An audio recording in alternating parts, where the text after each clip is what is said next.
Estão me ouvindo bem? Vou encaixar direitinho aqui.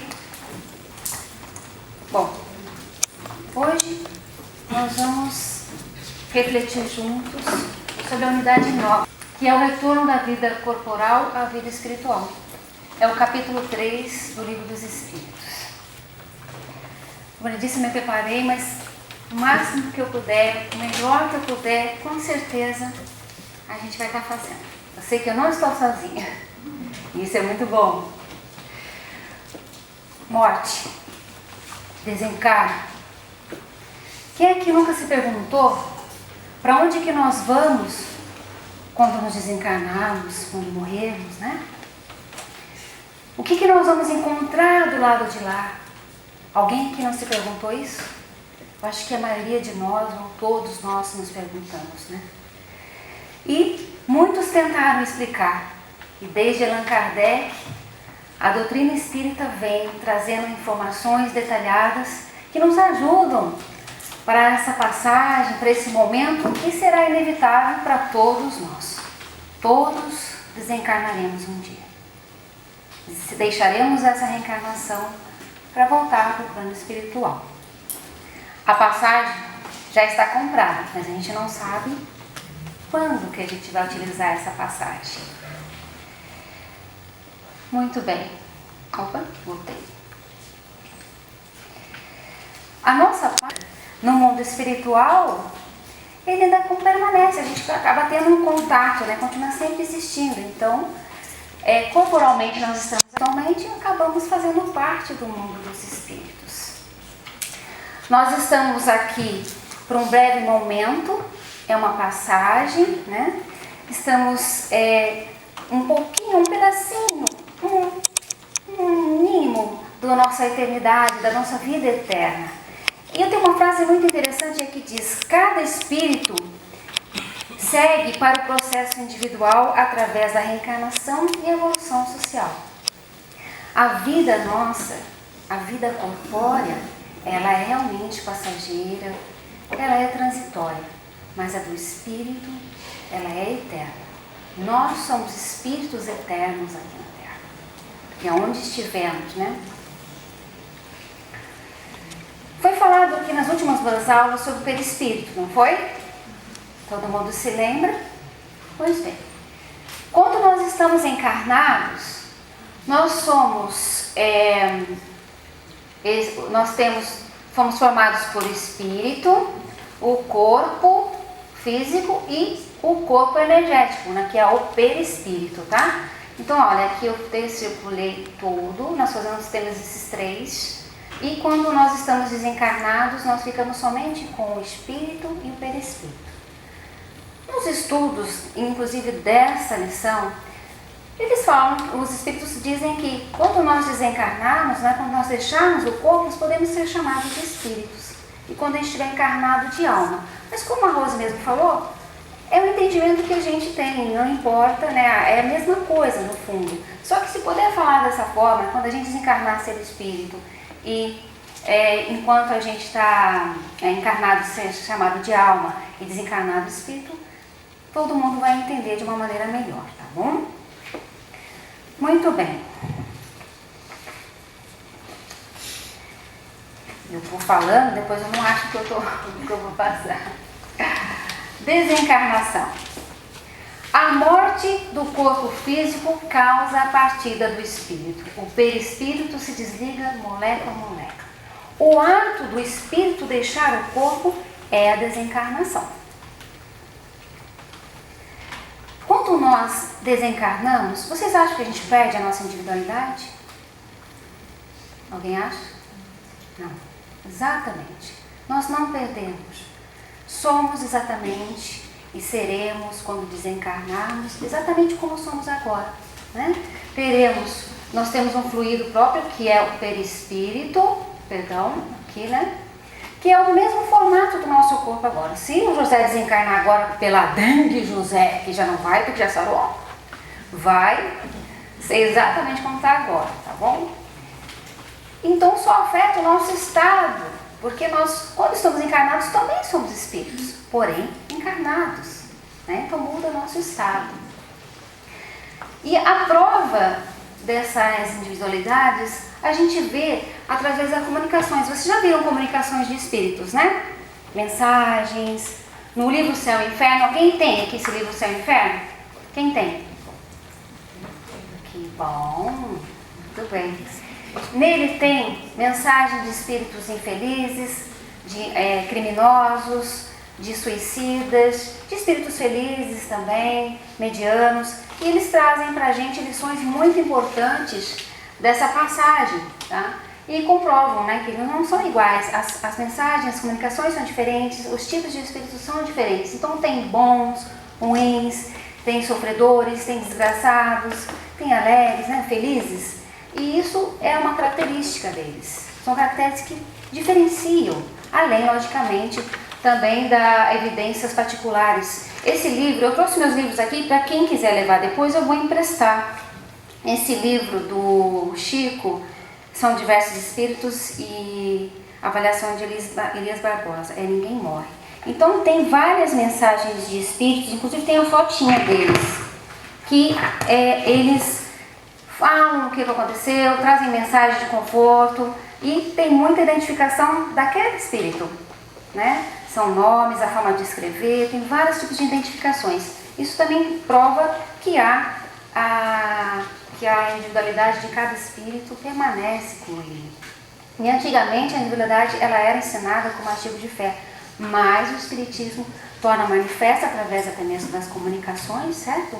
E também, de certo modo, material, as aparições. E nós sabemos que lá, quando começou o Espiritismo, havia até mesmo espíritos que faziam comprovação, colocando a sua mão na cera, e era físico. O que nós sabemos, né? Já aprendemos nas aulas anteriores que o perispírito é semimaterial. Muito bem, então somos todos diferentes e levamos isso com a gente. Quando desencarnamos, existem aqueles espíritos que vão, logicamente, ter acesso às memórias com uma facilidade incrível, assim como terão outros que vão ter mais dificuldade para acessar essas informações, né? Elas não têm facilidade para ver os lances da vida ou das vidas passadas também. Os erros são registrados no nosso subconsciente e nesse momento ele fica tudo mais claro. E é onde a criatura começa, né, o ser, começa a entrar num estágio mais complicado, porque ele não tem um equilíbrio para aguentar todas aquelas informações. Então o acesso dependerá do grau de evolução de cada espírito. E esse acesso é feito de uma forma mais lenta, mais vagarosa, dependendo do espírito, né, da evolução dele. Mas vai vindo assim como se fosse um nevoeiro e ele vai clareando, vai vindo as informações, vão vindo as situações que você passou, né, vai revivendo.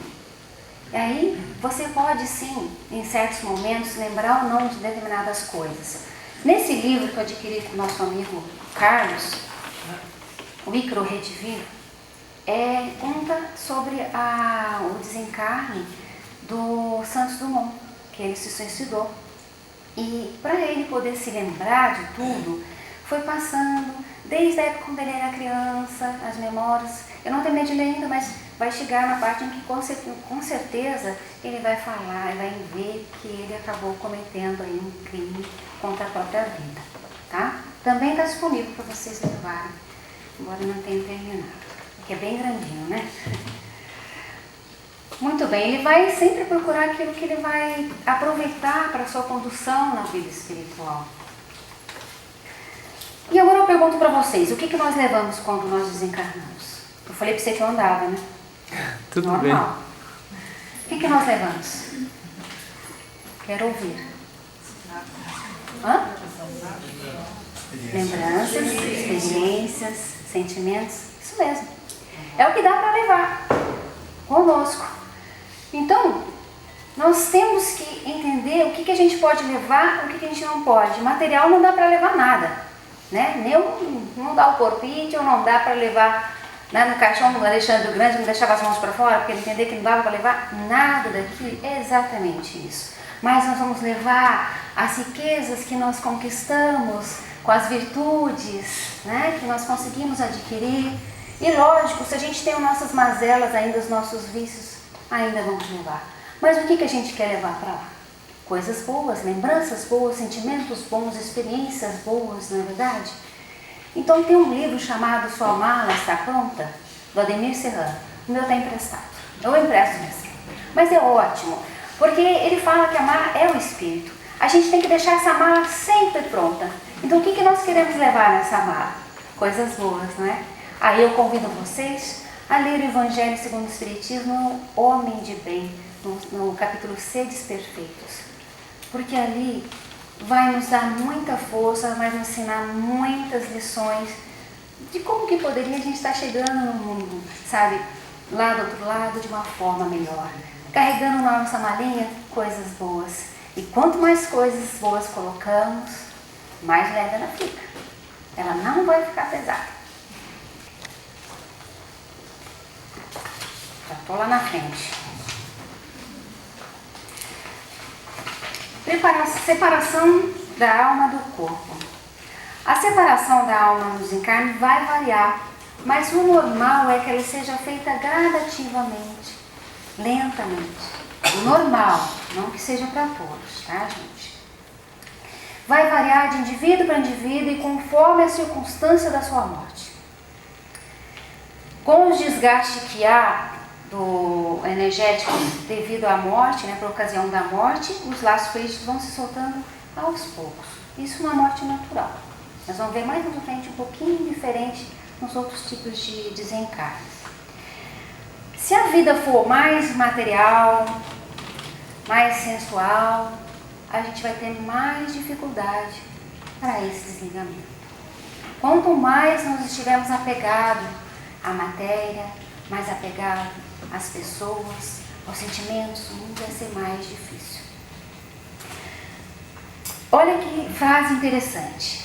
A atividade intelectual e moral, a elevação dos pensamentos, operam um começo de desprendimento mesmo durante a vida corpórea. Então a gente pode começar agora. Fazer um treino. Inclusive eu trouxe um texto para vocês, para a gente começar a fazer isso. Não é para deixar a mala pronta? A gente não sabe para quando é a nossa passagem. Quando a morte chegar, vai ser rápida, instantânea, vai sofrer menos possível. Por isso a gente precisa estar preparado. Para ilustrar um pouco mais o nosso estudo, um livro que a Bia sempre fala, e ela tem razão, é um livro excelente, eu achei nele, aqui, uma foto da Karen Fischer. Está separado também, posso emprestar para vocês verem o material, tá bom? Trouxe todos para emprestar. Essa aqui é exatamente a foto que está no livro e essa é a foto que eu encontrei na internet, que saiu no jornal na época. E aqui mostra prova a mortalidade da alma e o momento de um desprendimento em que ela está saindo. Ela desencarnou, ela teve uma parada cardíaca. Eles estavam fotografando, porque era uma cirurgia, e só viram isso depois, quando foram revelar as fotos. Eles não tinham visto antes. Aqui ela está no estado de torpor, né? Como acontece com muitos de nós e vai acontecer com a maioria, né? Então, assim, até dar consciência do que está acontecendo. Também para ilustrar, estou colocando aqui para vocês, não vamos falar sobre o sono não, tá? Isso é mais para frente que nós vamos ver. Mas para vocês entenderem que quando a gente sai do corpo na hora que a gente está dormindo, o laço fluídico ele não se rompe. Ele só vai se romper quando acabar a vida do corpo, né? Quando ele cessar. Aí sim vai se romper esse laço fluídico. Tá bom? Com relação ao desenlace, para espíritos mais evoluídos, é muito mais fácil. São poucos, a maioria de nós vai levar muito tempo. Mas é mais rápida, mais tranquila, mais harmoniosa, com mais calma. Eles têm, logicamente, um desenlace mais suave. E eles ficam felizes quando eles veem os espíritos amigos, os familiares. É totalmente diferente. Eles sabem que estão voltando para lá e voltar para a alegria deles, na libertação, né? Com um trabalho, com a tarefa concluída. Mas existe os espíritos menos evoluídos, que é infelizmente a maioria. E vão ter realmente uma separação mais lenta, com mais dificuldade. um desenlace vai demorar devido ao apego que a gente tem com a matéria, com as pessoas, com os sentimentos. E ao ver os espíritos, eles entram em desespero. A minha avó Claudina, né, vovó? Ela, quando ela viu meu avô, que já havia desencarnado um tempo, a minha irmã falou, nossa, ela falou, Vicente, vai embora, eu não quero ir com você. Então, quer dizer, isso a gente já viu, né? Existe em casa assim, a minha irmã presenciou isso. Ela falou assim, não, ela viu o vô, ela falou, não quero ir com você. E era meu avô, era um doce de pessoa. Então, assim, mas ela não queria. Então, existe esse apego. Mas espíritos evoluídos ou menos evoluídos, eles não sentem dor na hora dessa separação do corpo com a alma, tá bom? Nós vamos ver ali outro tipo de dores lá na frente, com outros tipos de mortes. E pode haver a vida orgânica, assim, quando o espírito sair, pode haver a vida orgânica ainda, que a Bia até comentou, né, Bia? Nossa, foi vital, príncipe vital, quanto é importante, pode acontecer. Por quê? Às vezes o espírito já naquela ânsia de sair, no desespero, ele sai. E então, o corpo, ainda nele, há o sangue fluindo. Né? O coração ainda está bombeando ali por um tempo. Essa imagem acho que ajuda bastante para a gente entender, né? Ele já está ali em cima, ó. Dá para ver aqui? Tá? E eles estão tentando ainda reanimá-lo, né? Ajudar, porque ainda tem esse tempinho de circulação do sangue. Nos Obreiros da Vida Eterna, quem leu aqui o capítulo 13? Não? Ok. Tem na internet, uma boa ideia para vocês é procurarem também, mas meu livro eu trouxe para emprestar também para quem quiser, tá? Tem o caso do Dimas, que está ali pronto, já ele sabia que já estava preparado para desencarnar, mas ele não conseguia, tá? Os entes queridos, né, quando estão próximos, sem perceber e sem aquela maldade, acabam envolvendo com seus fluidos. Vocês já viram muitos casos assim, eu acredito que sim, de pessoas que estão muito ruins, mas de repente eles melhoram, não é verdade? Melhoram, os entes queridos vão para casa descansar, tomar um banho, comer alguma coisa, e o que acontece? Ei, Marlene, desencarna, não é verdade?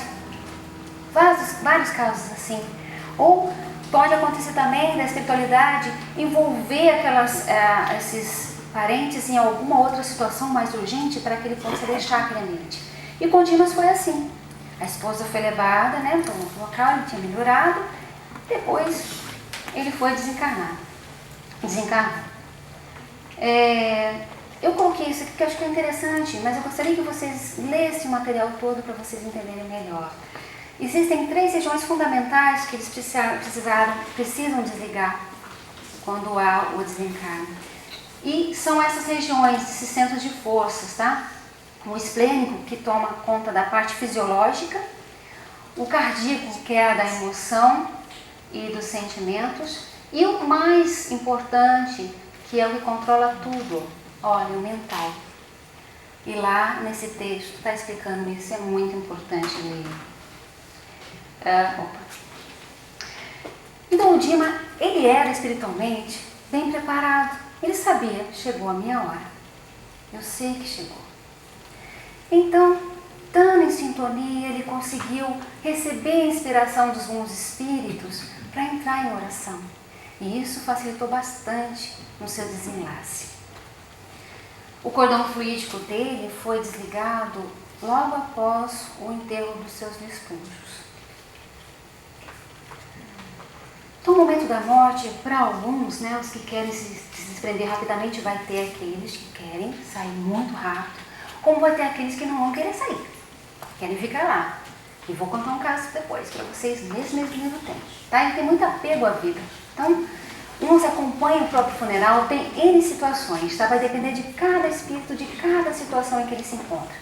Mas assim como nós recebemos ajudas para reencarnar, nós vamos receber também ajuda até onde vai o nosso merecimento para o desencarne. Nesse mesmo livro, na lição 18, capítulo 18, dos Obreiros da Vida Eterna, tem o caso do Cavalcante. Aí já é um desprendimento um pouco mais difícil. Muito apego à vida e um remorso tremendo. Ele estava se apodrecendo em vida, ele pedia para o médico, a irmã de caridade. Primeiro ele pediu para o padre, né, para o médico, depois para o padre, e daí para a irmã de caridade. Ninguém o atendia. Ninguém. Ele queria ver a esposa. Ele não sabia que a esposa já havia desencarnado. Ele era uma pessoa religiosa, mas ele negligenciou o lar. E a esposa não o havia deixado. Então ele sentia esse remorso e falou: eu sei que eu errei. O erro foi meu. E ele não queria desencarnar porque ele queria pedir perdão para a esposa dele. O que aconteceu? Os espíritos então providenciaram que a esposa dele viesse até o local. Quando ele a viu, ele falou assim: doutor, ela está precisando de ajuda. Ele ficou muito feliz de ver ela, mas ela estava mal também, ela estava se recuperando ainda, porque isso leva tempo. E, logicamente, ele não viu só ela, ele viu também outros espíritos que estavam ali sugando os fluidos dos outros que estavam na enfermaria. Isso também aconteceu. Então o pessoal pensou, né, os encarnados ali também junto com ele, o médico, as enfermeiras, ele está delirando, né? Mas não estava, ele estava realmente vendo. A esposa, assim, chegou, já pediu perdão para ele. Ele falou: não, quem tem que perdoar e pedir perdão sou eu. Né? E assim foi, eles se perdoaram. E nisso ele acalmou, eles conseguiram então finalmente, né, entregar ali uma passividade para ele acalmou bem, o desligamento, realmente ele desencarnou naquele momento. Já o total desenlace dele só aconteceu 20 horas depois de que ele dado o desencarno, tá? Foi um pouquinho mais longo. E quando a gente chega lá do outro lado, será que todos nós vamos ter perturbação? O que vocês acham? Quem acha que sim? A maioria de nós. A perturbação vai variar muito de como está, né? Como nós estamos no grau de evolução, mas a maioria de nós passa por um período de perturbação. Os espíritos mais elevados, né, aqueles bem elevados, passam direto. Mas nós, a maioria de nós, vamos parar. De uma forma ou de outra, vamos ter algum tipo de perturbaçãozinha. Mesmo que não seja, não sei onde eu estou. Né? Mas pode ocorrer. E os graus, então, vai ser diferente. O tempo vão ser diferentes para cada criatura. Né? Depende muito da evolução dela. E pode ser, gente, dias, horas, dias, meses ou anos. Essa perturbação. Vai depender do estágio de cada criatura. De como que ela viveu moralmente aqui, o que ela levou para lá. O que será que levou na mala? Levou muito pesado? Vai ter perturbações maiores. É muito arraigada a matéria? Vai ter mais perturbações. Então, falando da ligação da matéria, então muitos ao desencarnar vão ficar ligados à casa, ao trabalho, ou mesmo. Pode acontecer. Esse livro Morri Agora eu trouxe também está disponível. Conta. É um dos casos aqui que era um espírita, inclusive. Ele, quando chegou lá, que ele entendeu tudo, ele falou assim: nossa, eu devia ter feito mais, eu fiz muito pouco, eu não fiz o que eu precisava fazer. E ele preocupado com a família, porque ele deixou ele em situações difíceis, mas ele voltou para casa. E acabou dormindo por 28 dias ali naquela casa. Até ele pediu ajuda. E o amigo espiritual dele foi lá e recolheu ele de novo. Tá? Então, às vezes, pode acontecer de ser recolhido no hospital, né? De ser recolhido imediatamente, mas voltar por interesses daquela criatura, em favor de outros, ou por algum outro sentimento mais forte, como ódio, raiva, né? Pode acontecer. Geralmente, quem está com esses sentimentos ruins vai para um outro local, mas depende muito do merecimento de cada um, né? Muitos não entendem a situação porque eles estão ouvindo, vendo, andando. Eles não entendem. Eu estou fazendo tudo. Eles não percebem muitas vezes que estão fora do corpo, que é um outro corpo, né? Ser espiritual. Então, quando eles se dão conta disso, há um desespero. Se houvesse um conhecimento, com certeza ia ajudar bastante. Aí eu pergunto, você espírita, todos são espíritas aqui, mas tem simpatizantes também, não é? O espírita vai ter mais facilidade na hora que chegar lá? O que vocês acham? Vai ajudar bastante. Vai ajudar bastante. Com certeza vai ajudar bastante. Mas o principal e mais importante, dependente do que a gente saiba sobre o desencarne, é prática do bem e a consciência pura, tranquila. Isso vai ajudar muito mais. Lógico que o conhecimento vai nos ajudar, vai. Mas como eu disse, existem espíritas também que têm dificuldade lá do outro lado, né? Porque o importante é a gente estudar, entender, mas principalmente praticar, como a gente sempre fala aqui na casa, não é verdade? Esses momentos em que nós entramos em dificuldade. Quem aqui conhece alguém alguém que se suicidou, ou algum parente, algum amigo que se suicidou? Uma pergunta mais profunda ainda. Quem aqui já pensou em suicídio? Vocês pensaram, não fizeram, porque eu pensar, a gente pensa, mas fazer é diferente. Exatamente, às vezes sim. Mas Deus, quando a gente entra em oração, Ele manda os seus bons espíritos para nos ajudar nesses momentos. Mas nem todos fazem isso, nem todos conseguem sair disso, porque vai depender muito também do que levou, né, aquele suicídio. Foi por obsessores ali ao lado, foi por consciência, por vontade própria, foi inconsciente, né? O que exatamente? Eu trouxe aqui para vocês um bilhete de um suicida, para vocês sentirem um pouquinho o que passa no coraçãozinho de um suicida. Sei que estou tendo uma atitude um tanto egoísta. Depois de tanto me ajudarem, o único que não consegue se ajudar sou eu. Sempre levei uma vida desarranjada, sem zelo e amor por aquilo que fazia. Chegou um momento que não consigo tocar mais a vida. Passei a ser um dependente. Isso agora me incomoda. Me perdoem, vocês foram tão bons para comigo, em especial o Alberto, o Ure e o Lui, que me falaram tantas palavras de carinho. No momento, me sinto incapaz de conseguir desempenhar qualquer coisa. Só me passa pela cabeça essa ideia de morte fixa, coisa que na clínica, porque ele era um veterinário, se tornou mais sólida. Deus, aprendi que Ele existe. Sei que, segundo a crença, a gente sofre por aquilo que fez de errado. Vou pagar por isso. Ele sabia que era um crime contra a própria vida. Ele sabia que era errado. Nunca soube me dar em receber atividade. Sou um tapado, não consigo aprender fácil as coisas. Então era um jovem, de 35 anos, ainda muito jovem, veterinário. Ele então fez ingestão de veneno e suicidou. Só para vocês sentirem, tá? Então os espíritos suicidas, todos eles têm uma perturbação muito penosa.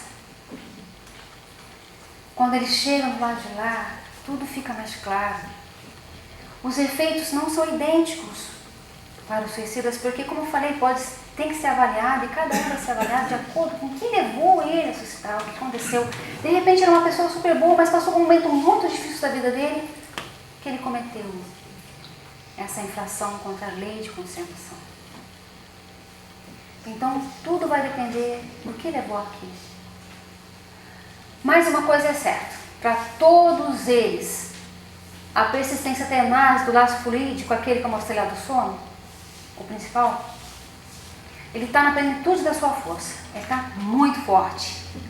Quando ele comete o suicídio, ele rompe violentamente.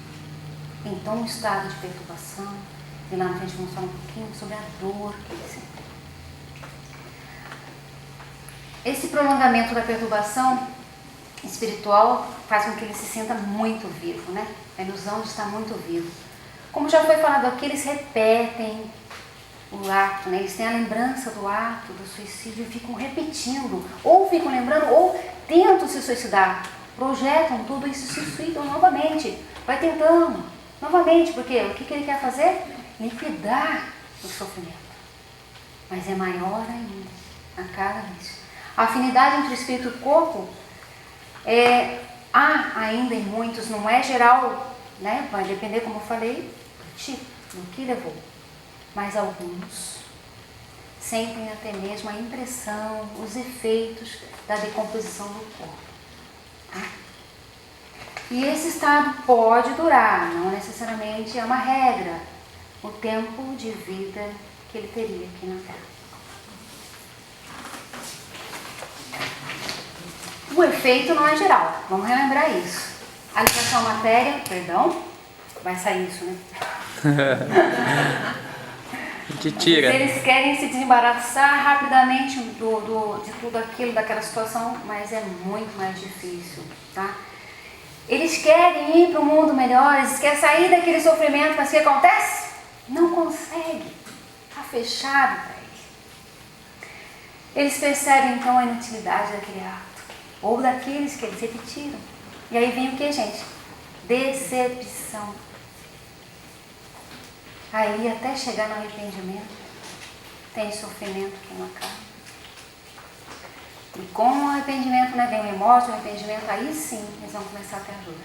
E os Espíritos esclarecem que a única morte que lesa o perispírito e faz o espírito sentir dor, né, daquilo que exterminou a vida do corpo físico, é quando é o suicídio.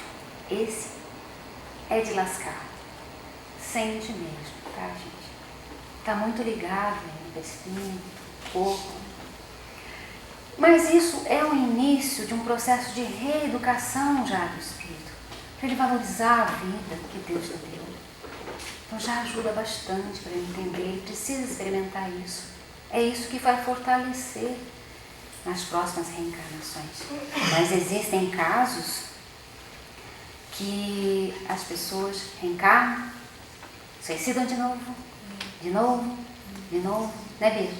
Tem um caso que você foi falado até inclusive aqui, em que o Chico explicou por que o rapaz veio sem os braços, sem as pernas, né?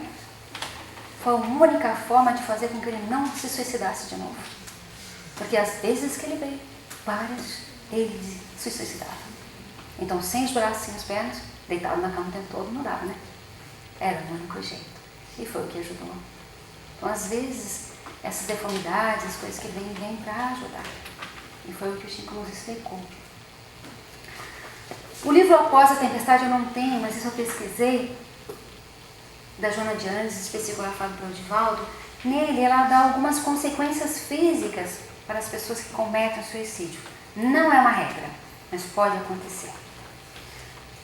Quando eles esfalecem o crânio, pode ter, no caso aí, uma idiotia, surdez, mudez, vai depender de que parte do cérebro foi afetada. Afogados, efizema pulmonar, enforcamento, eles reaparecem mais assim, paraplégicos, né? Uma situação bem difícil. Tiros no coração são cardiopastias congênitas irreversíveis no coração, são aquelas doenças graves no coração, que dura até pouco tempo. Usuários de drogas, álcool ou venenos, são deformações congênitas, úlceras gástricas e cânceres. Não é a regra porque eu vou até mostrar para vocês aqui, no Memórias do Suicida, que nós somos fã de carteirinha, né, Bia? Eu não trouxe o meu, porque o meu eu emprestei.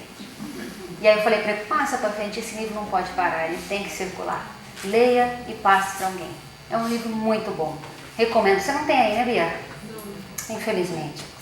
Mas aí, se quiser encomendar para a próxima compra de livro, a Bia encomenda para a gente, porque é um livro que, para quem tem interesse sobre esse tema, tem que ler, tem muitas informações. Vou dizer que eu lembro de todas, mas é maravilhoso, traz muita lição para a gente. Então tem um Jerônimo que se matou com um tiro, porque ele abriu falência e ele não suportou toda aquela situação. Deixou a família numa situação muito difícil. Ele reencarnou numa família rica. Ele tinha um propósito de montar uma instituição para crianças órfãs. E assim ele fez. E o que aconteceu? Faliu de novo. Mas aí ele manteve a coragem.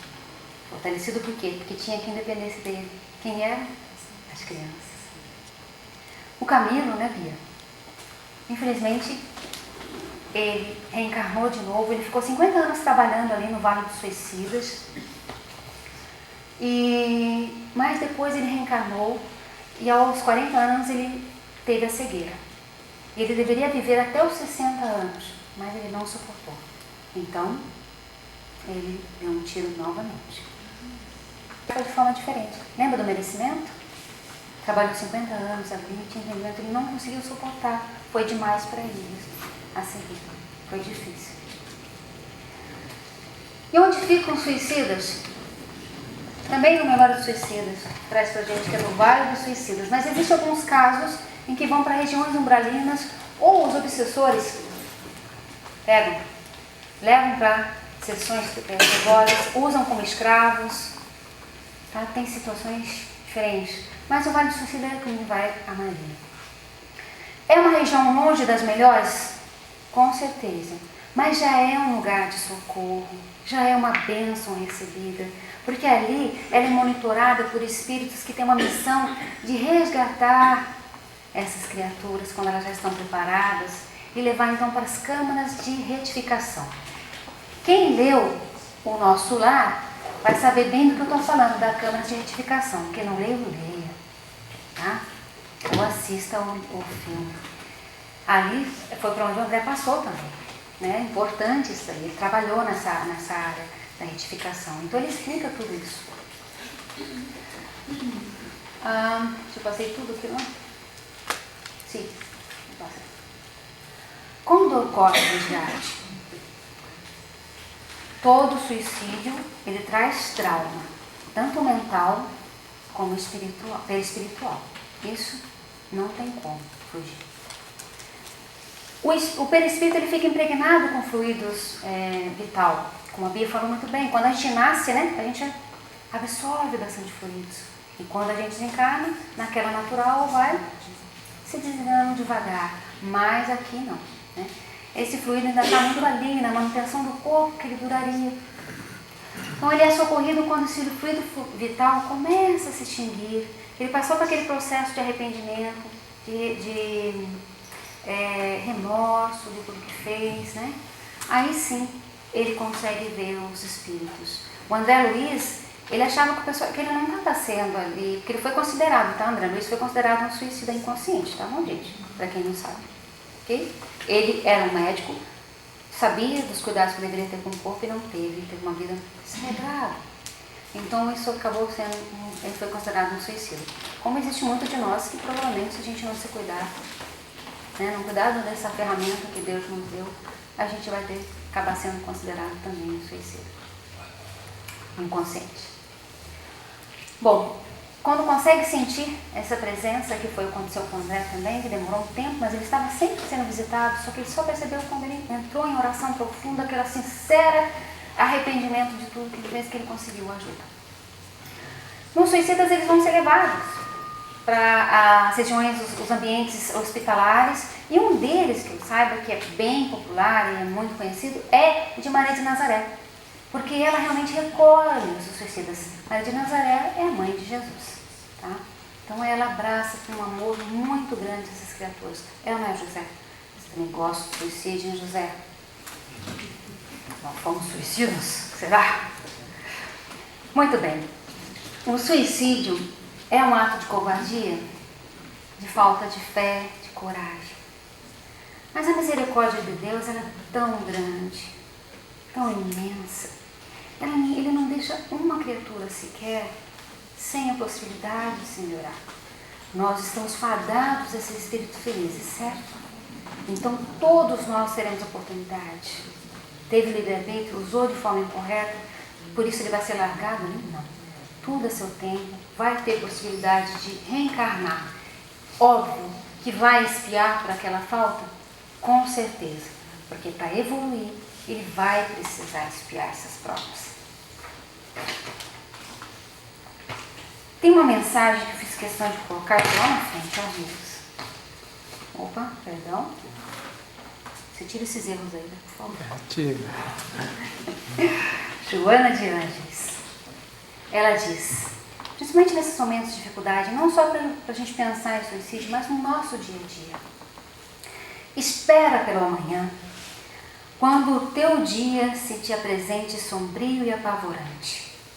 Se te aparecem insuportáveis as dores, lembra de Jesus. Ore, aguarde e confie.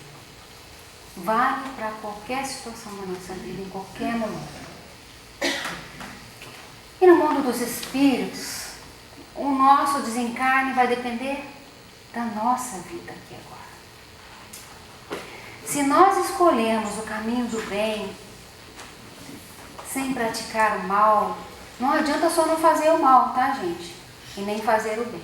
Eu não faço mal, não faço bem, mas também não faço mal para ninguém. Temos que fazer o bem. Não podemos ficar, não faço um nem outro. Faço. Vamos fazer o melhor que a gente puder. Se a gente puder fazer o melhor que nós pudermos, sempre vai ser considerado, né? A malinha. Vamos guardar coisas boas na malinha. Se nós escolhemos o mal, nós ficamos, sim, por falta de merecimento, à mercê da nossa sorte, emaranhados no nosso inconsciente, né? Na nossa própria consciência, nas dificuldades que a gente tem. E uma frase que eu adoro, que é muito importante, que é a Dona Kardec: guardem isso, aqui e aqui. Cada um morre conforme vive. Então, a partir de hoje, vamos pensar o seguinte: eu posso morrer a qualquer momento. Eu quero morrer bem. Vamos falar, morte é morte do corpo, tá? Vamos desencarnar bem. Tá bom? Isso é o que eu tinha que passar para vocês. Peço perdão se não consigo explicar de uma forma melhor, mas garanto que fiz o meu melhor. Quero fazer um convite para vocês. Falando sobre os suicidas, a prece é uma bênção que cai sobre cada criatura, inclusive dos suicidas, que a gente esquece de orar por eles. No Evangelho segundo o Espiritismo tem uma oração maravilhosa. Então eu convido agora vocês a relaxarem, sentarem de maneira bem relaxada. Né, pai? Morre não, tá? Morre não, que não vai dar para levar agora.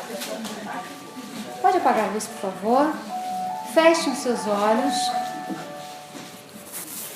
E conforme eu for falando, se vocês conhecerem alguém que cometeu suicídio, imagina isso, tá bom? E vai repetindo em pensamento as palavras. Pai, sabemos qual a sorte que espera os que violam a vossa lei, para abreviar voluntariamente os seus dias. Mas sabemos também que a vossa misericórdia é infinita. Estendei-a sobre os espíritos suicidas, Senhor, e que possam as nossas preces e a vossa comiseração abrandar as amarguras dos sofrimentos que suportam, por não terem tido a coragem de esperar o fim de suas provas. Bons espíritos, cuja missão é assistir os infelizes, tomai-os sob a vossa proteção. Inspirai-lhes o remorso pela falta cometida, e que a vossa assistência lhe dê a força de enfrentar com mais resignação as novas provas, e com certeza terão que sofrer para reparar. E a vós, cujas desgraças provocam as nossas preces, queridos irmãos suicidas, possa a nossa comiseração fazer nascer em vossos corações a esperança de um futuro melhor. Esse futuro está nas vossas próprias mãos. Confia na bondade de Deus, que espera sempre que todos os que se arrependem, espera por todos eles. Nenhum de vocês ficarão perdidos. Que o coração de cada um possa sentir essas orações, os nossos melhores sentimentos. Senhor, nós te agradecemos por aproveitar as nossas energias e entregar a esses irmãos. Nos abençoa sempre, amado. Que assim seja. Graças a Deus.